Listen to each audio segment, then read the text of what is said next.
It's Brian Preston, the money guy. All right, so let's jump into this first one. This first one I really like. I think this is a pretty unique one. I'm going to give you credit because I think you're the one who came up with this headline. We said that the first thing we wish we would have known about money earlier is that having money is like being cool. Brian, what does that mean? I feel like we need to snap our fingers while we're talking about this. Like, yeah, that's cool. Because that's what's cool. It's one of those things. If you are cool, you don't try to be exactly cool. Right. This is one of the first things I've learned, not only from watching all those romantic comedy movies about teenagers, You Can't Buy Me Love and so forth, but if you're really cool, you don't try to be cool. Well, the same thing can be said about money.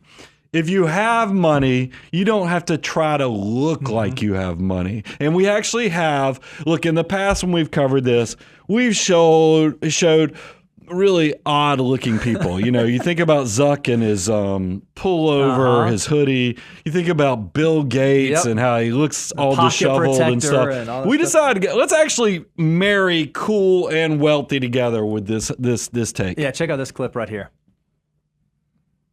Jay-Z is getting richer and richer, and he's wearing less and less shit that look rich. Does anybody notice that? Hov is the one that's taking these meetings with other wealthy people. And you keep going in these rooms with these people trying to look like money. No, you got to sound like money and think like money. My God. Because all of that is a bluff to these people. Wealthy doesn't have to prove to anybody that they're wealthy. Yeah, man, I love that. Wealthy does not have to prove to anybody that they're wealthy.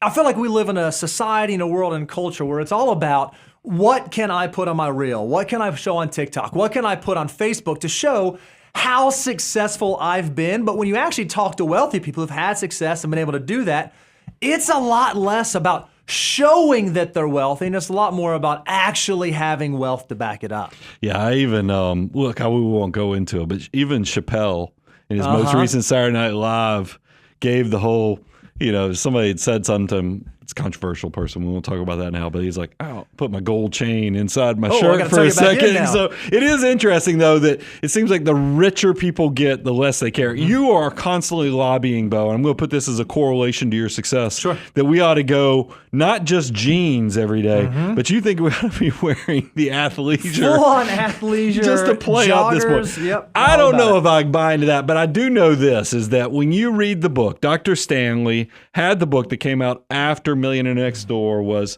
Stop Acting Rich. I'm probably slaughtering this. Stop acting rich and start living like a true millionaire. Because if you look at people who actually have money, they don't waste it. Everything has to have value to it. Now, what's really interesting is that there were some cool stats that got pulled out of that. Again, now this data is from 2009. We'll address that in a second. But when Dr. Stanley was doing his research, he found that millionaires on average spend $16 on their haircuts.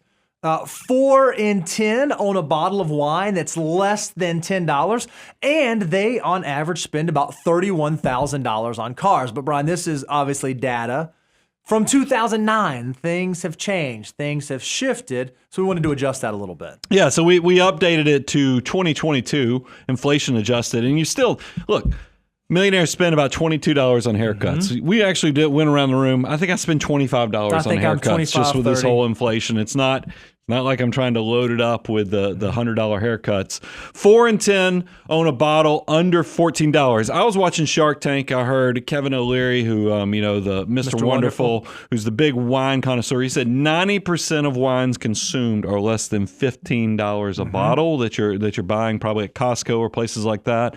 And then they spend a little under $44,000 on cars. So, and that's why I think we can also extrapolate that to Dr. Stanley also shared it was the Toyotas, the Hondas, and those type of models. That's right in line with a loaded up Honda Accord. So I think that there's a lot to, you don't have to look rich to actually be wealthy. And that's the key thing I always like to share, is that it's much more fun to actually be wealthy than just to look rich. And so, Brian, let's talk about some practical applications on this. Like, if I want to do this, if I want to be someone who actually espouses this, what are the things that I can do? One of the really easy ones is when it comes to spending money, when it comes to using your dollars to do something, focus more on value. Focus on the value of what it is you're getting and less about the show of it. And value means different things to different people. But when you make a purchase, know what and why you are purchasing that specific thing. Yeah, I think value is also knowing where the boundaries are for your home. You know, it's that 25% of your gross income that we talk about. For vehicles, it is the 23/8, because we talk about that 20% down, don't finance it longer than 3 years, no more than 8% of your gross income towards those annual payments. And then don't forget, I never want you to have more in car payments than what is going towards wealth building with your monthly investments. That type of stuff really does matter. And it also helps show what your purpose is. Are you trying to build wealth, or are you just trying to look cool? Actually being rich and actually having wealth is way better than just looking the part. And if you talk to any successful people, you will see that that is indeed the case.